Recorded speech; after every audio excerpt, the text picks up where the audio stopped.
कल जो बात चल रही थी, एक्चुअली परसों से शुरू हुआ था मुद्दा, वस्तु स्थिति सत्य का, स्थिति सत्य और वस्तुगत सत्य का। तो उसमें तीनों एक ही है, मतलब सत्य एक ही है, उसके अलग-अलग समझने के अर्थ में ये एंगल दिए गए हैं। ये ज़्यादातर लोगों का मानना था। एक मान्यता ये भी थी कि ये 3 सत्य है, जो परंपरा में 1 है, यहाँ 3 बताए गए। उस पर मुख्य रूप से चर्चा हुई कल। और यूँ कह सकते हैं कि उसमें कोई निष्कर्ष तक भी पहुँच नहीं पाए। दूसरा तो एक ये प्रश्न था कि जो सत्य है वो स्थिति है और जो सत्यता है उसको गति कह सकते हैं। तो ऐसा कहना या इसको इस तरह से समझे तो कैसा रहेगा? और आदित्य भैया के कुछ प्रश्न थे कि अ, एक सत्य का दूसरे सत्य पर जो प्रभाव पड़ रहा है उसको कैसे देखेंगे? वही शायद मुख्य उनका मुद्दा था। उसी को लेकर के 2-3 प्रश्न थे। तो कहाँ से शुरू करें? इतना पेंडिंग पड़ा हुआ काम है। हाँ, अंजू दीदी आपको क्लियर हो रहा है ना? क्या मुद्दा चल रहा है वो? हाँ, आज मैं इसको पहले सुन ही लेती हूँ, जो आपने अभी बात रखी। हाँ, नहीं आप आज से जुड़ी है तो हम लोग कहाँ तक थे कल वो मैंने इसलिए थोड़ा रिकैप कर दिया। तो क्लियर हुआ ना कि हम क्या बात कर रहे हो? ताकि आपको बिल्कुल मतलब चलती ट्रेन में चढ़ने जैसा ना हाँ, हो। हाँ, बिल्कुल, बिल्कुल। ओके, हाँ जी, हाँ जी। हाँ सुनिए।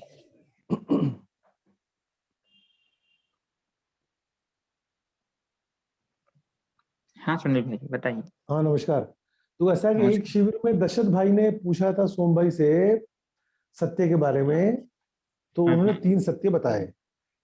कल अपनी अच्छी हुँ, चर्चा हुई, उसमें हुँ, भाषा क्या कहते हैं, भाषा की अपनी सीमा भी है, भाषा का अपना अपना तरीका भी है। तो उसमें उसी बात को अलग तरीके से बंदर ने भी रखा और सादुल भाई ने भी रखा, और तीनों एक ही बात है। तो परंपरा ने ब्रह्म को सत्य माना, जगत को मिथ्या माना। आदर नागराज जी ने स्पष्ट किया ब्रह्म भी सत्य है, जगत भी सत्य है, और दोनों का अकेले अकेले अस्तित्व नहीं है, इसलिए दोनों का सह अस्तित्व है। तो वो सह अस्तित्व परम सत्य है, मुख्य सत्य है।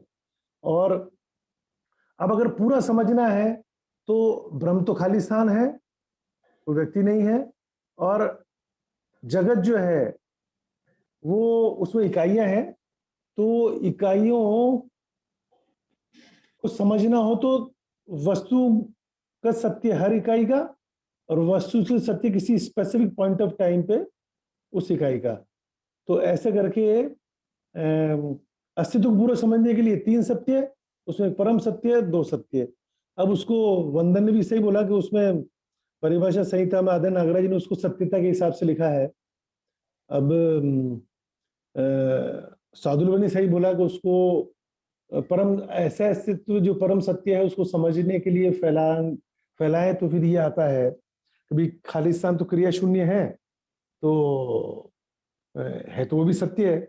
और जब वो समझाते हैं खालिस्तान के बारे में सोम भाई, तब भी उसमें जो सारे पर्यायवाची लिखते हैं, सत्य है, शुद्ध है, बुद्ध है, ज्ञान है, पूर्ण है ना, तो वहां भी सत्य वो लिखते ही हैं। तो ब्रह्म भी सत्य है, खालिस्तान भी सत्य ही है मतलब, और जगत भी सत्य ही है। सत्य मतलब वास्तविकता। तो जो सही है, जो वास्तविक है, जो है, तो इसलिए उसको मेरे ख्याल पुस्तक में भी कहीं ऐसे ही लिखा है कि स्थिति सत्य, वस्तु सत्य, वस्तु सत्य है ना। और उसको कैसे बोला जा सकता है, एक ही बात है। उसको स्थिति सत्य को परम सत्य बोल दो, बाकी दोनों को उसके अधीन बोल दो, उसमें विलय है मान लो, एक ही बात है। गुरु में लघु माया समाया है, और पर इन तीनों का बार बार आया है, स्थिति सत्य, वस्तु सत्य। तो मुझे खाली इसमें एक सवाल था कि ये क्रम है क्या कोई? मेरे हिसाब से तो क्रम नहीं है। और वो बोलते समय मैंने देखा अधिकांश वरिष्ठ साथियों को मैंने वस्तुगत से पहले वस्तुनिष्ठ सत्य बोलते देखा, जबकि मैं तो जब समझता हूं तो मैंने तो इसको ऐसे समझा भी कि ओके, एक तो स्थिति सत्य सबके लिए एक ही है ना, नित्य वर्तमान है, तीनों काल में जो बदलता नहीं है, समान भास वाला है, और वस्तुगत सत्य हर इकाई का रूप गुण स्वभाव धर्म है। तो पहले इकाई को समझ लिया, उसके बाद किसी स्पेसिफिक टाइम पे दिशा काल देश में, किसी स्थान पे, किसी समय, किसी वो कोण में वो क्या उसकी वास्तविकता है, वो भी सत्य है। तो इसलिए वो वस्तु से सत्य हो गया। तो मैं इसको तीसरे मैं यूं समझा, स्थिति सत्य, वस्तु सत्य, वस्तु सत्य। और वरिष्ठ साथी पहले उसको बोलते हैं, तो इसका कोई क्रम है या कुछ और कोई एंगल है तो वो भी बता दें। बाकी तो ठीक ही है, आगे बढ़े। हाँ, उसका कारण जो मुझे समझ में आता है वो ये है कि उसको फैलाव के क्रम में देखते हैं तो वो क्रम अच्छा दिखता है। जैसे अभी आपने कहा कि स्थिति सत्य तो सबके लिए समान है, तो उसको सबसे पहले रख दिया, और वो सहअस्तित्व की बात है जिसको परम सत्य भी कह रहे हैं, तो उसको पहले रख दिया। वस्तु स्थिति सत्य देखेंगे तो उसमें देश, दिशा और काल, इन तीनों का निश्चय, ऐसा उसका परिभाषा है। तो देश, दिशा और काल ये 3 फैक्टर हुए जिसमें कोई चेंज होगा। और जब वस्तुगत सत्य की बात करते हैं तो रूप, गुण, स्वभाव और धर्म, ये 4 फैक्टरों को फैला करके देख रहे हैं। इसमें हर वस्तु का रूप अलग होगा, हर वस्तु के गुण अलग होंगे, और स्वभाव, धर्म उसकी अवस्था के अनुसार अलग अलग हो गए। तो उसमें 4 फैक्टर हो गए जो वेरिएशन वाले हैं। तो ये फैलाव का जो क्रम बनता है कि एक सहअस्तित्व है, सहअस्तित्व में हर वस्तु का एक देश, दिशा, काल है, और वहां उस देश, दिशा, काल में रहते हुए उस वस्तु का कोई एक प्रकटन है जिसको हम उसके रूप, गुण, स्वभाव, धर्म के अर्थ में देख सकते हैं। तो ये ऐसा क्रम समझने के अर्थ में या चीजों को सहअस्तित्व से लेकर के एक एक इकाई के रूप, गुण, स्वभाव, धर्म तक इसको फैलाने के लिए इस क्रम को ज्यादातर बार लिया जाता होगा, ऐसा मेरा अनुमान है। तो मैं क्यों इस क्रम में बोलूंगा जब भी बोलूंगा, तो उसका कारण मुझे ये लगता है। अगर क्रम यूं बोलते तो भी चलेगा ना चलेगा। भाई? ऐसा कोई फिक्स तो जैसे है नहीं ज्ञान कि विवेक इसी क्रम में। विज्ञान एक क्रम हाँ, है, हाँ, क्रम है ना, ज्ञान विवेक विज्ञान। हाँ, पहले ज्ञान आएगा, ज्ञान संपन्नता से विवेक आएगा, हम्म, उसके आधार पे फिर विज्ञान। ज्ञान का कैसे सदुपयोग करना है वो समझ में आएगा। तो क्रम कहना ठीक है, ज्ञान विवेक विज्ञान। फिर बिना ज्ञान के विवेक नहीं आएगा, बिना विवेक के विज्ञान का सदुपयोग नहीं होगा। तो क्रम ही है या हाँ, ऐसा उसको खाली देखेंगे क्रम पारंपरिक ही है। शब्दों से जोड़ने के लिए आदि नागराज ने बोल दिया निपुणता, कुशलता, पांडित्य है, जो इसमें उल्टा बैठता है।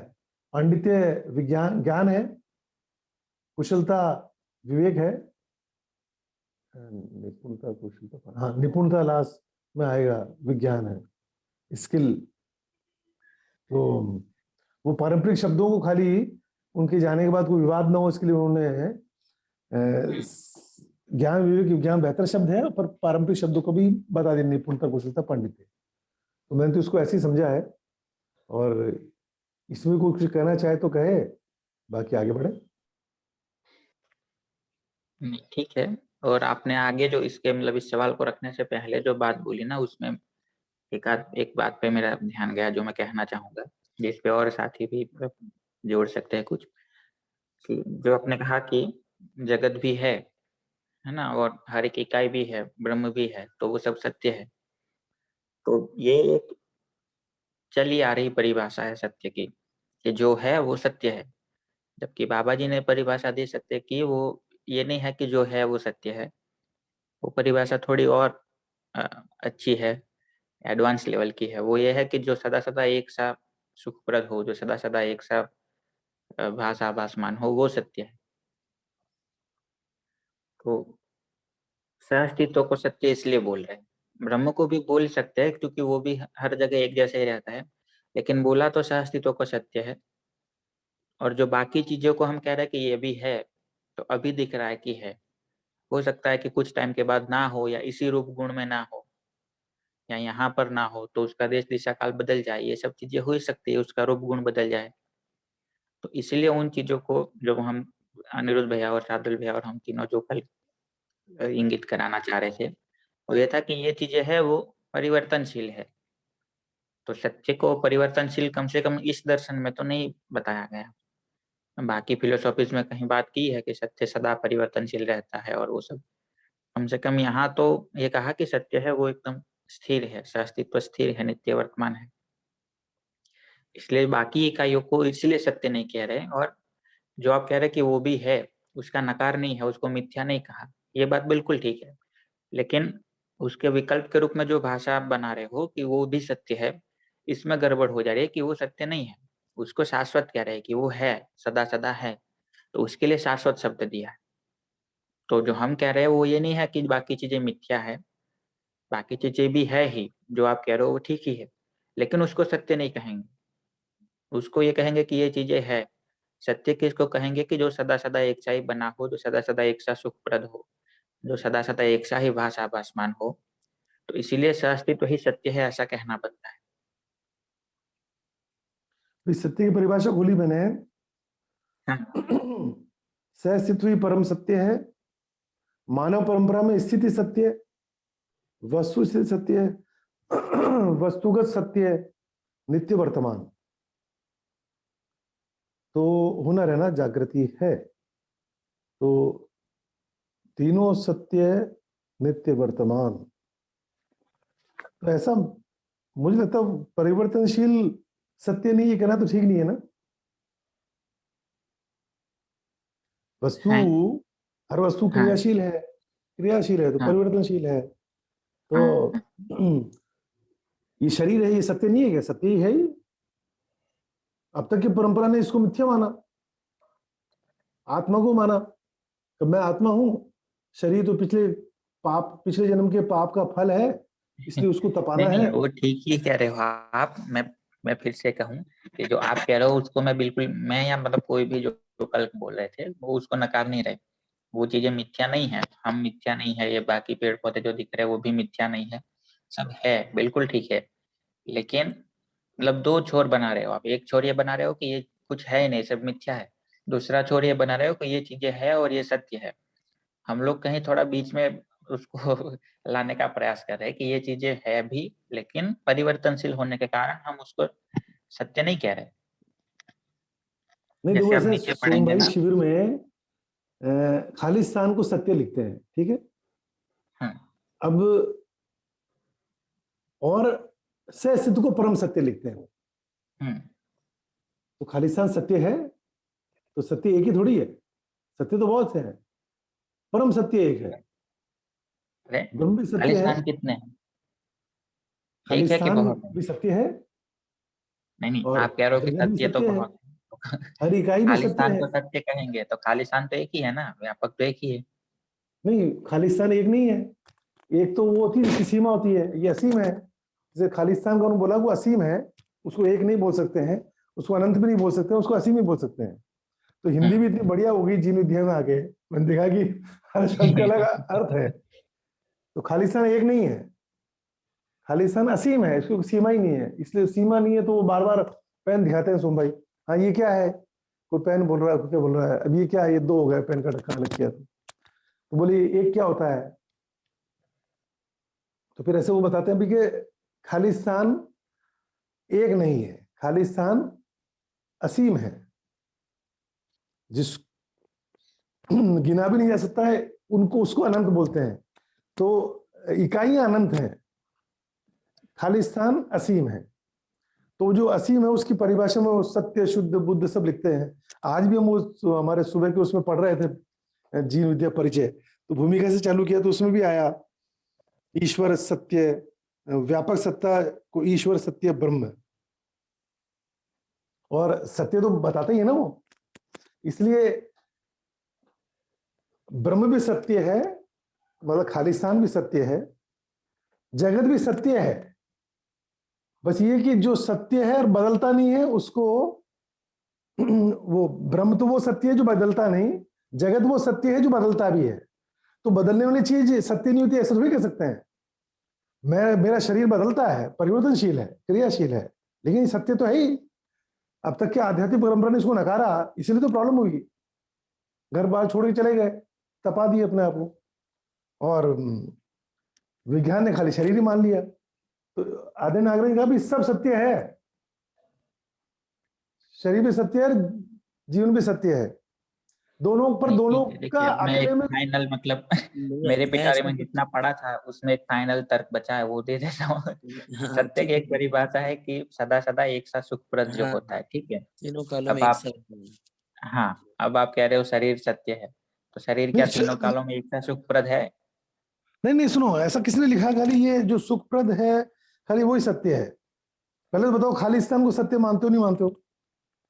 हाँ, तो खालिस्तान तो सदा सदा एक सा सुखप्रद है ही तीनों सत्य काल। मानते हो? तो फिर इसका मतलब सत्य, अभी अपने बात चली थी कि से तो सत्य है, खालिस्तान भी सत्य है, जगत भी सत्य ही है, मिथ्या नहीं है। दोनों का अकेले में भैया अस्तित्व नहीं है, एक, इसलिए दोनों का सहअस्तित्व है। ये मुझे पहली ऐसा बार लग रहा है समझा किसी ने, आदि भैया नागराज ने। से सत्य का जस्ट अपोजिट करते ही आप सीधा मिथ्या पे जा रहे हो, जबकि अपोजिट कह ही नहीं रहे। नंदन भाई ने एक भी बार जगत मिथ्या तो बोला ही नहीं, आपने से इंटरप्रिटेशन निकाल लिया। नहीं, यहाँ शरीर बात सत्य नहीं है क्या? शरीर, वो कह रहा परिवर्तनशील जो है वो एक सुखप्रद नहीं है। सुनो सुनो शरीर एक मिनट सत्य बात तो नहीं है। सुनो। एक पूरी बात मैं एक बार कर लेता हूँ। मुझे लग रहा है शायद बात एक ही कहना चाह रहे हैं, पर आप उसको जैसे जैसे ये कहा सत्य नहीं तो आप मिथ्या पे चले गए।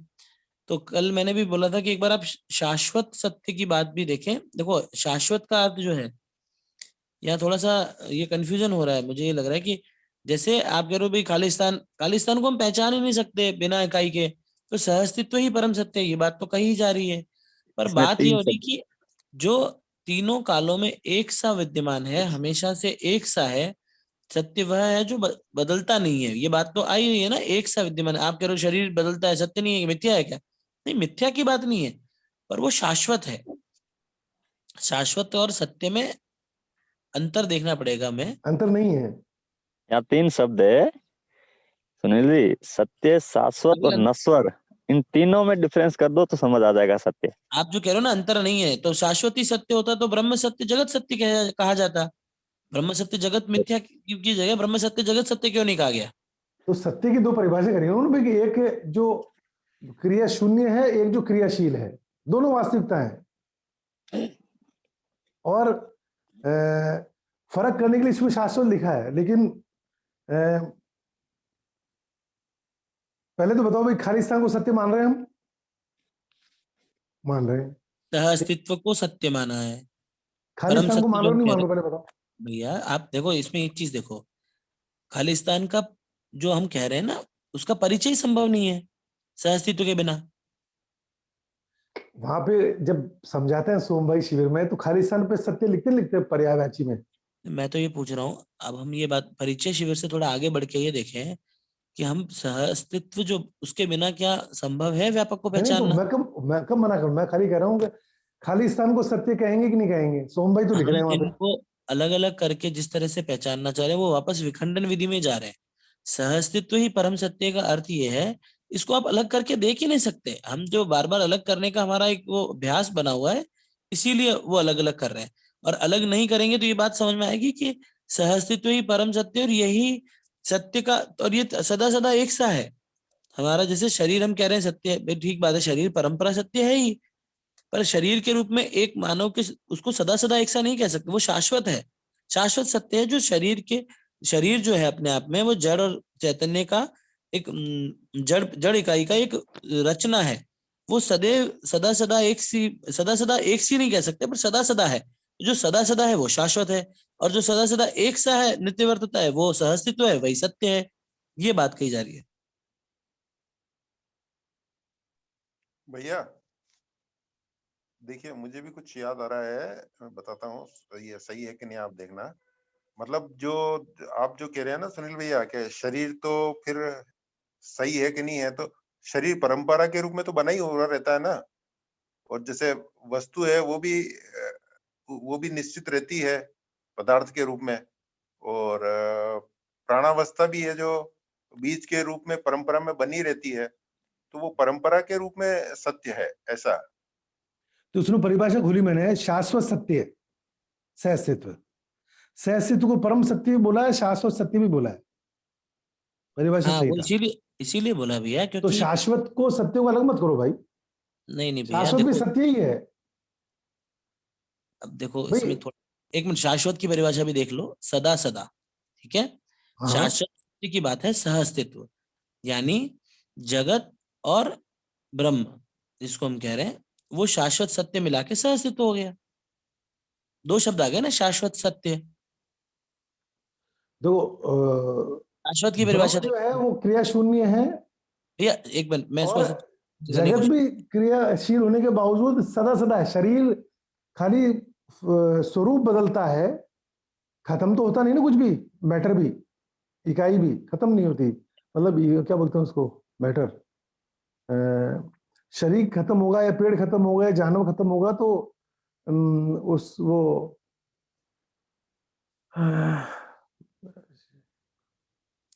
देखो मैं इसमें भैया वापस एक बार वो कोशिश भी करता खत्म नहीं हूँ। होता ना, कि स्वरूप भी तो बदलता है। सुनो सुनो, हाँ इसीलिए उसको शाश्वत कहा है। हाँ, तो शाश्वत का अर्थ है जो सदा सदा है, और शाश्वत सत्य जब बोला तो दोनों का मिला के बोल दिया, शाश्वत और सत्य, सह अस्तित्व आ गया तुरंत। शाश्वत और शाश्वत सत्य की परिभाषा देखने से स्पष्ट हो जाएगा कि शाश्वत क्या है और सत्य क्या है और शाश्वत सत्य क्या है। हाँ, तो सहअस्तित्व को परम सत्य भी बोलते हैं और शाश्वत सत्य भी बोलते हैं ना, करेक्ट। हाँ तो मैं भी वही कह रहा हूं कि जो क्रिया शून्य है, नहीं बदलता है, वो भी सत्य है, और जो बदलता है पर रहता तो इसी अस्तित्व में है, खत्म तो होता नहीं, वो भी वो सत्य है। शाश्वत है, वो शाश्वत है हाँ, और भी ठीक, वो है तो सत्य ना वो भी। भैया। देखो अभी आपके देखो सुनो सुनो एक मिनट, आप सत्य का जस्ट जो डेफिनेशन लेना चाह रहे हो वो परंपरा की से ही लेना चाह रहे हो कि भाई सच का उल्टा झूठ, है ना, उससे लेना चाह रहे हो, जबकि नहीं, मैं कह सत्य रहा हूं की, कि देखो, जो वास्तविकता में है वो सत्य है। अस्तित्व में दोनों वास्तविकता है, दोनों सत्य है। मैं सत्य को जो वो क्या कहते हैं, खाली वहां तक सीमित मत करो कि खाली परम सत्य, सहअस्तित्व परम सत्य, बाकी सब कुछ सत्य ही है। और पूरा समझने के लिए 3 सत्य बता दिया आदि नागराज जी ने। सब कुछ समझना है तो 3 सत्य। अच्छा मेरा एक प्रश्न है भैया, जैसे सत्य की परिभाषा में है, आप इसको एक बार चेक करना, आप बताइएगा, जो तीनों कालों में एक सा विद्यमान, भासमान एवं अनुभवगम्य है, ठीक है। अब हम एक सा जब बोलते हैं उसका अर्थ क्या है? जो सदैव एक सा है। नहीं तो सुनो, परिभाषा संहिता में एक शब्द की कई परिभाषा आदि नागराज ने दी है, आगे परिभाषा में तो पढ़ो। हाँ उसमें भी पढ़ लीजिए। तो तीनों काल में एक सा भासमान विद्यमान अनुभव गम्य, वो खालिस्तान है, तो वो भी सत्य है। देखो सहअस्तित्व को परम सत्य लिखा है, और दूसरी परिभाषा जो है वो खालिस्तान की है, वो भी सत्य है। तीसरी में फिर वो उस पर भी आ गए हैं, वस्तु स्थिति और वस्तुगत में भी आ गए हैं, वो भी सत्य है। नहीं, उसमें जो लिखा है ना वस्तु स्थिति सत्य, स्थिति सत्य, ये अपने आप में सत्य ज्ञान के रूप में बात की जा रही है। मतलब हाँ, शाश्वत जैसे सहअस्तित्व के अंदर दोनों चीजें आ गई, जैसे हम सहअस्तित्व में परम सत्य की बात कर रहे हैं, तो उसमें ये स्पष्टता से आ ही रहा है ना, शाश्वत और सत्य दोनों मिला तो सहअस्तित्व हो गया, इसीलिए वो परम सत्य है। नहीं तो सोम भाई गलत थोड़ी पढ़ा रहे हैं वहां की, खालिस्तान को सत्य भी कहते हैं और सहअस्तित्व को परम सत्य कहते हैं। ये तो आपने निष्कर्ष निकाला, गलत सही हम तो ये बात कही नहीं, कोई भी नहीं कह रहा है। बात यही आ रही है, आप जिस सत्य का, जैसे ही सत्य को शाश्वत में कन्वर्ट करते हो आप उसको मिथ्या समझ रहे हो। नहीं, मैं शाश्वत खाली कह होना, रहा हूं कि खाली सहअस्तित्व सत्य है ऐसा कहना से पूरा अस्तित्व समझ में नहीं आता है। देखिए इसमें ये समझना पड़ेगा भैया कि व्यापक को समझने के लिए आप अनुभव में क्या आएगा, अनुभव की सामग्री क्या है, व्यापक का अनुभव होगा। चलो एक इसको मेरे पास भी एक्सप्रेशन वो कमजोर है, वो अजय भाई ये सोम नहीं ये भैया बताओ मुझे, इसमें एक, सहअस्तित्व चलो खालिस्तान उसका यहाँ है। पे मैं ना एक पॉइंट रखना चाहती हूँ, रख सकती हूँ मैं? हाँ हाँ तो सुनील भैया का एक्चुअली क्या है, ये बहुत ही सिंपल है, कॉन्टेक्स्ट को समझने की सिर्फ बात है।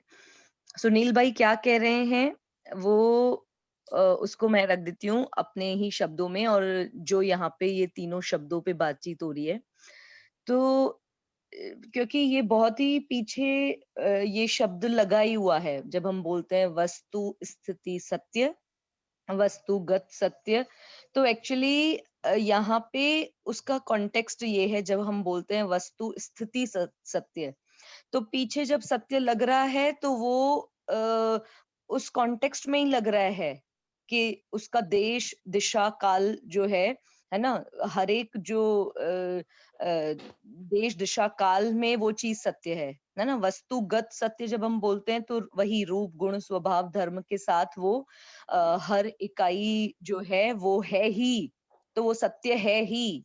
तो इसलिए बाबा ने ये जो है इस चीज को समझाने के लिए ये उन्होंने ये भी बताया है कि ये सत्य है ना। और वो बात तो बहुत क्लियर है ही कि है ना, शाश्वत जो है वो हम परिवर्तन जो इकाइयां हैं है ना, उसके कॉन्टेक्स्ट में बोल रहे हैं, और व्यापक जो है वो सत्य के कॉन्टेक्स्ट में है, जो कभी बदलता नहीं है, वो एकदम एक सा बना रहता है ना।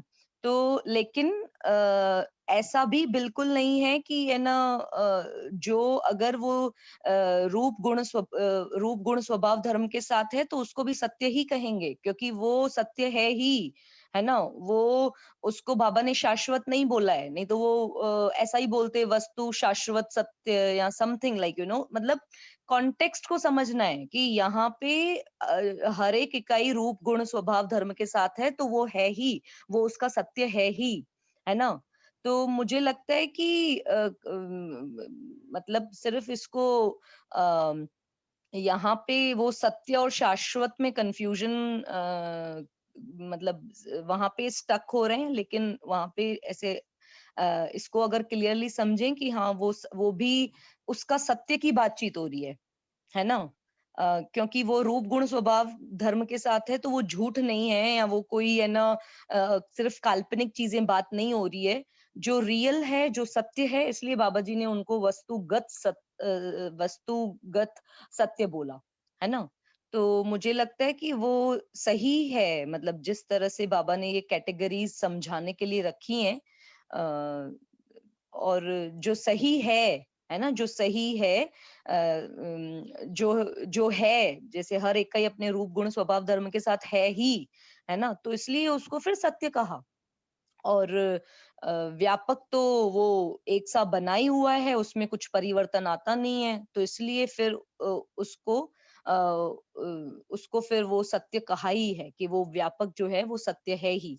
बाकी फिर नीचे की कैटेगरीज भी बताई गई हैं, तो वो भी सत्य सत्य जो लिखा है तो उसको हम देख सकते हैं कि जो जैसा वो है उसका है ना, जिस रूप में वो है। तो मुझे लगता है कि ये कॉन्टेक्स्ट सिर्फ समझने का है इस चीज को। तो सुनील भाई ठीक ही कह रहे हैं, मुझे ऐसा ठीक लग रहा है। नहीं, बात तो सब एक ही कह रहे हैं, खाली थोड़ा ये था भी कि सत्य एक है या तीन है। तो अस्तित्व को समझने के लिए तीन सत्य की बात करी है आदरणीय नागराज जी ने, जो परंपरा में आज तक किसी ने नहीं कहा। अभी इसमें परिभाषा भी देख लो, सत्य के पांचों पैराग्राफ जो है उसमें क्रिया आ रहा है, श्रमगति परिणाम आ रहा है। चौथे पैराग्राफ में भौतिक रासायनिक रचना विरचना आ रहा है। तो इसलिए जो परिवर्तनशील है वो भी सत्य ही है। हाँ, वो उसका सत्य मतलब सत्य है ही। वास्तविकता। हाँ, वो वास्तविकता है ही। जो वास्तविकता में है वो सत्य है। तो शरीर भी है, जीवन भी है, दोनों का। हाँ, ये कि और शरीर, ये बात देखो वंदन जी, वो मैं कहना चाहूंगी कि जैसे शरीर को शरीर की वास्तविकता समझाई जब बाबा ने, कि शरीर की वास्तविकता क्या है। शरीर की वास्तविकता है कि शरीर जो है वो नश्वर है ना, तो ये इसकी वास्तविकता है। और जीवन जो है वो अ, अमर है या वो नश्वर नहीं होता है, वो उसकी वास्तविकता है ना। तो ये जो उसका सत्य है उसको ही हमें समझना है। शरीर का रूप, गुण, स्वभाव, धर्म क्या है ना? उस चीज को समझना, वैसे ही जीवन को समझना। तो मुझे लगता है कि ऐसा नहीं बोला जा रहा है कि भाई शरीर का शरीर सत्य मतलब कि है ना वो हमेशा बना ही रहेगा, वो नश्वर नहीं होगा। नहीं, ऐसा नहीं बोला जा रहा है।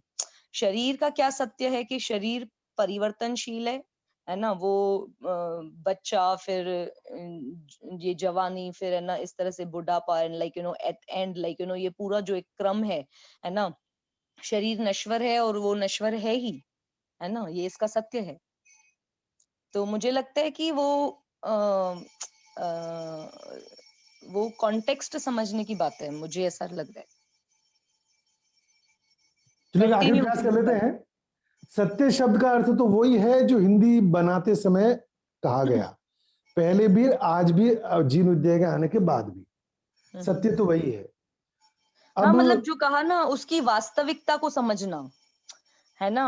प्रकृति की वास्तविकता को समझना, और व्यापक में पूरी प्रकृति संपृक्त है, तो दोनों की वास्तविकता को समझना, है ना? मैं प्रयास करता हूँ। तो ऐसे कोर्ट में हम बोलते हैं, मैं जो कहूंगा सत्य कहूंगा, वहां भी सत्य का अर्थ वही है जो हिंदी में है। आज भी आदि नागरा लिख रहे हैं, वो भी सत्य। मैं जो कहूंगा सत्य कहूंगा, मतलब मैं वास्तविकता कहूंगा, मैं झूठ नहीं बोलूंगा, जो वास्तव में हुआ वो बताऊंगा आपको। तो वैसे क्या है कि हम यहाँ पर इतना ही फर्क है, परंपरा ने ब्रह्म को सत्य माना, जगत को मिथ्या माना। आदि नागर बोल ब्रह्म भी सत्य है, जगत भी सत्य है, पर दोनों का अस्तित्व अलग अलग नहीं है, साथ में है। बिना ब्रह्म के जगत को नहीं, जगत नहीं है, और जगत के बिना ब्रह्म का प्रमाण नहीं है।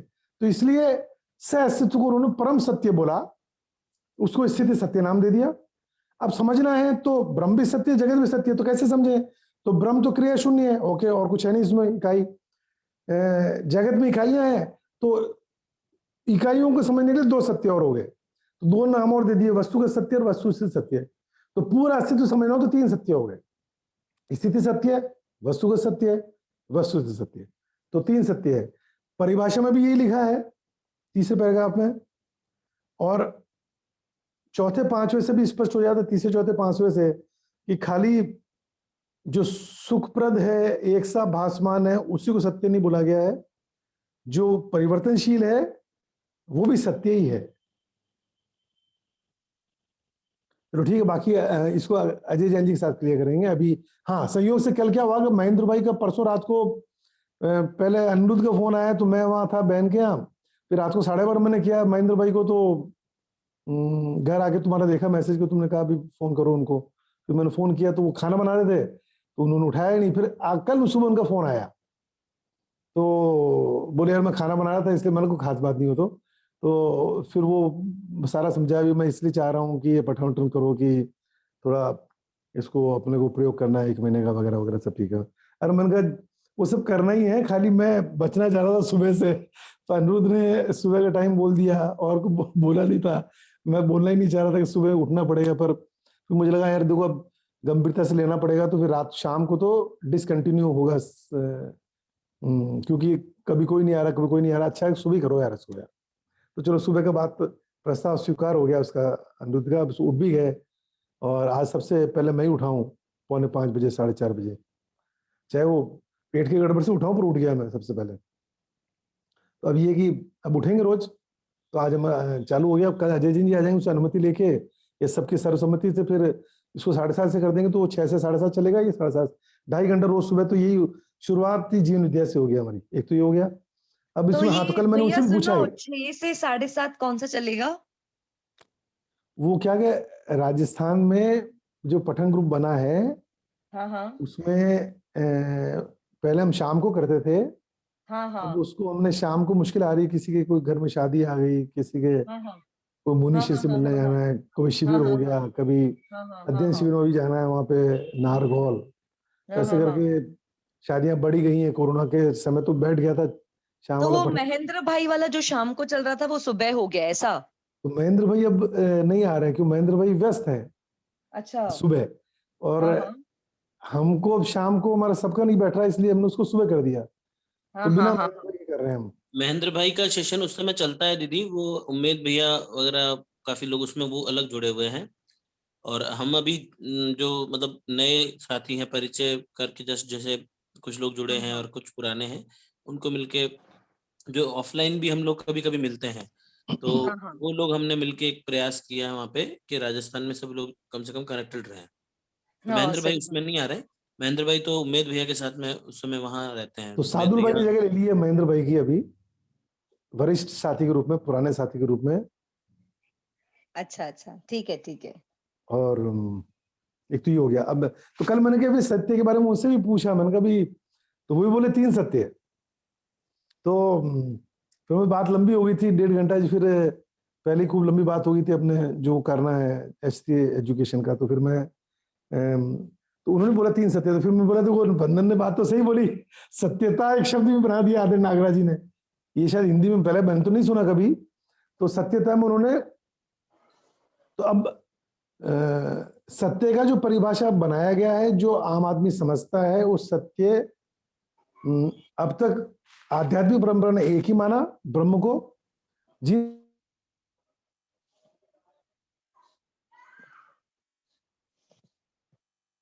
विद्यान की 2 सत्य जो है वो, जिसको मिथ्या परंपरा ने बोला था, उसके बारे में 2 सत्य और बोल दिया आदि नागरिक। 3 सत्य से पूरी अस्तित्व को समझा जा सकता है, वास्तविकता को समझा जा सकता है। 2 ही वास्तविकता है, उसमें ब्रह्म भी समझ में आ जाएगा, जगत भी समझ में आ जाएगा।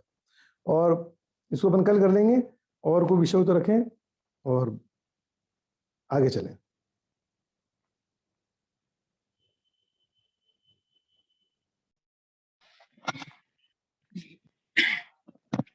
इसको इसका मतलब ओपन रखते हुए पूरा करते हैं। अभी किसी हम निष्कर्ष पर पहुंच गए ऐसा नहीं मान रहे, लेकिन जब अजय भाई आएंगे तब इसको आगे करेंगे।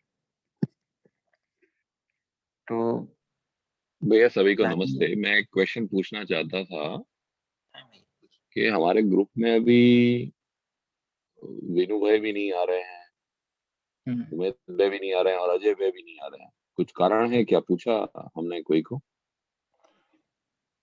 सुनील भैया। हाँ, तीनों के अलग अलग कारण है। विनू भाई का कारण अच्छा, ये है कि वो थोड़ा शिविरों में व्यस्त रहते हैं, एक कारण ये है।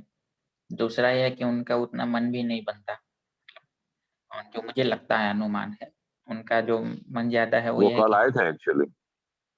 हाँ, लेकिन ये ज्ञान चर्चा चलती है ना, तो वो चले गए। ये वो ड्राइव भी कर रहे थे भैया, कल वो थे हाँ, तो तो वो काट। अभी ज्यादातर तो वो शिविर में बिजी है, आयोजनों में और वो सब। उमेद भाई का सुबह में एक अलग ग्रुप चल रहा है, तो वो वहां जुड़े हैं अब। अजय भैया का कुछ शायद ट्रैवलिंग में कहीं है या ऐसा है, इसलिए कुछ दिनों से नहीं आ पा रहे। तो तीनों का अलग अलग है। ये एक विनू भाई से कल मेरी प्रस्ताव बात में, भी हुई थी, वो कापरेड़ा क्या कौन सी जगह वहां गए हुए हैं, तो भैया रास्ते एक में थे कल प्रस्ताव वो। में देना चाहूंगा। तो एक बार ग्रुप में इस तरह का मैसेज भी हम डाल सकते हैं कि जैसे जो भी रेगुलर जुड़े, जुड़े रहना चाहें, वही लोग एक तो, या तो एक प्रस्ताव के रूप में कह सकते हैं कि ताकि पता रहे कि कितने लोग जुड़ने वाले हैं, और जो नहीं जुड़ रहा है तो पर्सनली मैसेज जरूर डाल दे कि आज मैं नहीं जुड़ पाऊंगा, ताकि ऐसा कम से कम इंटीमेशन तो रहे। जैसे मैं नहीं जुड़ पाऊंगा या लेट जुड़ूंगा तो मैं एक मैसेज डाल दूं जैसे उसे, ताकि पता रहे कि हाँ इतने लोग आज जुड़ रहे हैं, या कोई अगर लंबे समय तक नहीं जुड़ पा रहा है तो नहीं जुड़ पा रहा है। ये थोड़ा ठीक रहेगा, एक इसको अनुशासन की तरह हम प्रयास कर सकते हैं। नहीं सही बात है भैया। और एक्चुअली मतलब मैं थोड़ा, मैंने आई थिंक वंदन भाई से बात किया था परसों हमारा, जब भी हमने 7 बजे का प्रस्ताव डाला, तो वैसे जागने के पर्सपेक्टिव से 7 बजे अच्छा ही है, लेकिन और थोड़े काम और वो सब भी रहता है, तो वो 7:30 वाला एक अच्छा सेट हो गया था 3.5-4 महीनों के लिए। तो थोड़ा सा मेरा पर्सनली वो एक थोड़ा चैलेंज आ रहा है, इसलिए नहीं आई वो थिंक कोई बात नहीं अभी भैया, वो वैसे आपको भी साढ़े बताना सात पड़ रहा है। वापस 7:30 कर देंगे भैया, कोई ऐसी दिक्कत नहीं है। लेकिन हाँ जैसे जो नहीं भी आ पा रहे हैं ना, जैसे मान लीजिए अरुण भैया नहीं है, या अजय भैया खुद भी अगर जैसे नहीं है, तो एक मैसेज ग्रुप में डाल दें कि भाई मैं नहीं जुड़ पा रहा हूँ और इस कारण से, मुझे ऐसा लगता है। नहीं आई थिंक वो तो आई थिंक जो हम अनुशासन की बात कर रहे हैं अच्छा ही है, अगर हो सकता है तो।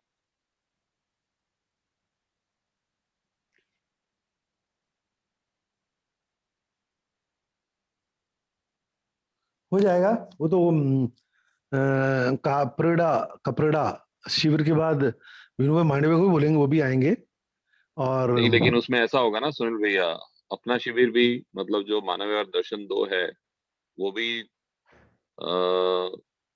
मतलब गुरुवार से शुरू हो रहा है, तो फिर ये गोष्ठी उस टाइम पे चलेगी नहीं, क्योंकि मोस्टली लोग उसमें रहेंगे।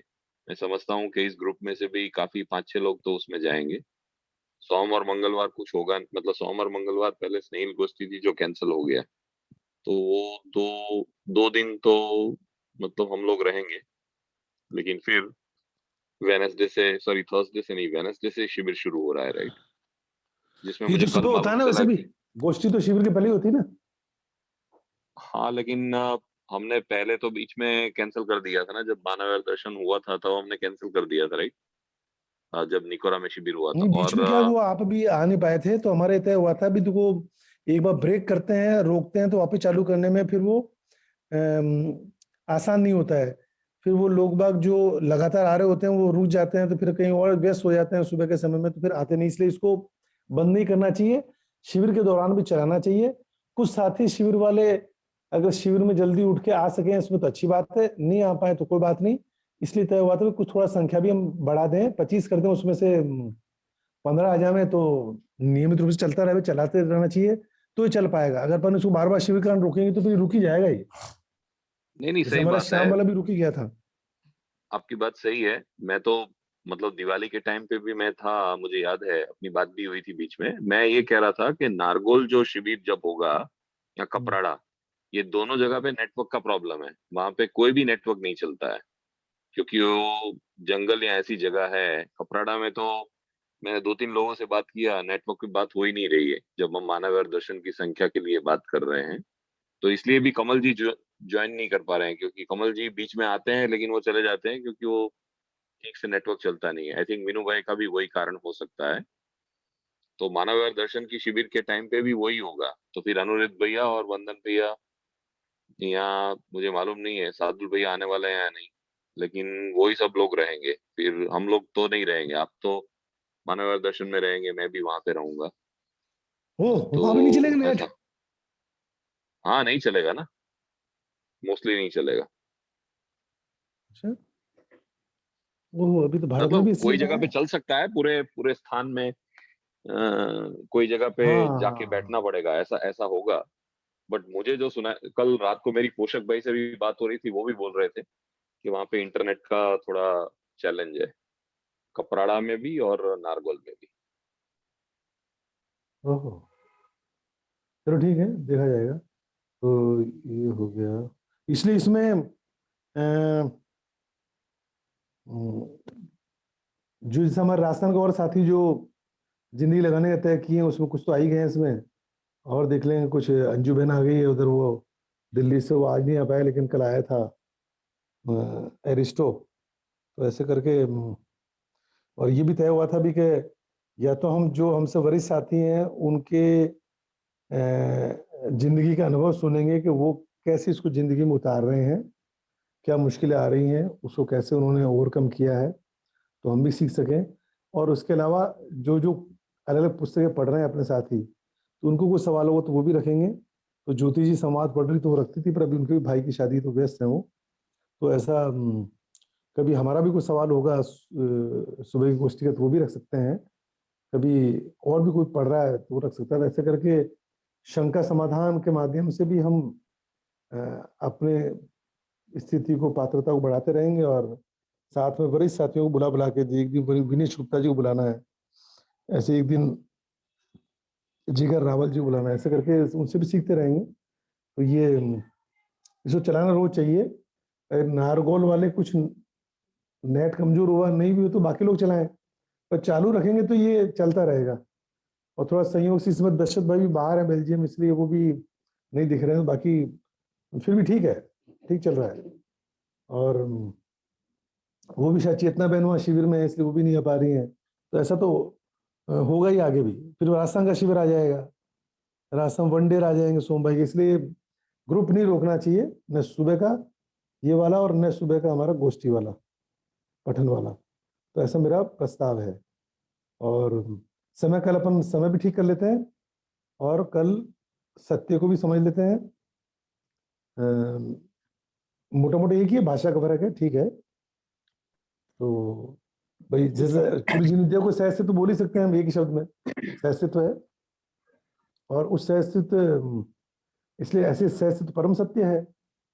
जैसे आत्मा से ऊपर परमात्मा है, वैसे ही है, मतलब उससे सूक्ष्म को परमात्मा बोलो, वहां पे तो परम सूक्ष्म है, यहाँ पे परम सूक्ष्म नहीं है, यहाँ परम मेरे हिसाब से प्रमुख है। तो प्रमुख सत्य वो है। अब पूरा अस्तित्व को समझना हो तो खाली स्थिति सत्य से भी समझ में नहीं आता, सहस्तित्व समझ में नहीं आता है। तो उसके लिए 3 सत्य 2 सत्य की बात कर लिए, ठीक है, ओके, कल कर लेंगे इसको। बाकी इस समय आज का तो हो गया है, और भी किसी को शंका हो तो रख दे, 2-5 मिनट तो एक्स्ट्रा ले ही सकते हैं क्योंकि सब लेट आते हैं। कोई पढ़ रहा और कहीं पे कुछ अटक रहा कल हो। सत्य को समझ लेंगे, तो परसों क्या करेंगे? नहीं, उसके बाद तो बात नहीं, या तो किसी वरिष्ठ साथी को बुलाएंगे या फिर जो पढ़ रहे हैं उनको शंका होगी तो वो रखा जाएगा। नहीं, तो अंदन भाई कह रहे हैं सत्य समझने के बाद फिर कुछ बचा ही नहीं ना, सत्य ही समझ लेंगे। अच्छा। हाँ, तो नहीं, सत्य का शब्द से अर्थ समझेंगे, वास्तविकता में पहुंचने के लिए प्रयास करेंगे। फिर इतना कल आसान थोड़ी है अंदन वास्तविकता भाई में पहुंचना। सत्यानुभूति करेंगे, बढ़िया। तो ठीक है, तो कल से 7:30 करें ना हम लोग। नहीं, कल पहले अजय भाई को आने दो ना, कि नहीं तो वो तो अच्छा। 7 बजे सोच के आ जाएंगे, या फोन ठीक पे है, कह देते हैं भले ग्रुप उनको। में तो मैसेज डाल सकते हैं, उनको हाँ, पता ग्रुप तो में मैसेज चलता डाल ही है। सकते हैं। प्रस्ताव ग्रुप में अनिरुद्ध फटाफट टाइप भी कर देता है, तो अनिरुद्ध लिख देगा प्रस्ताव 7:30 से 8:30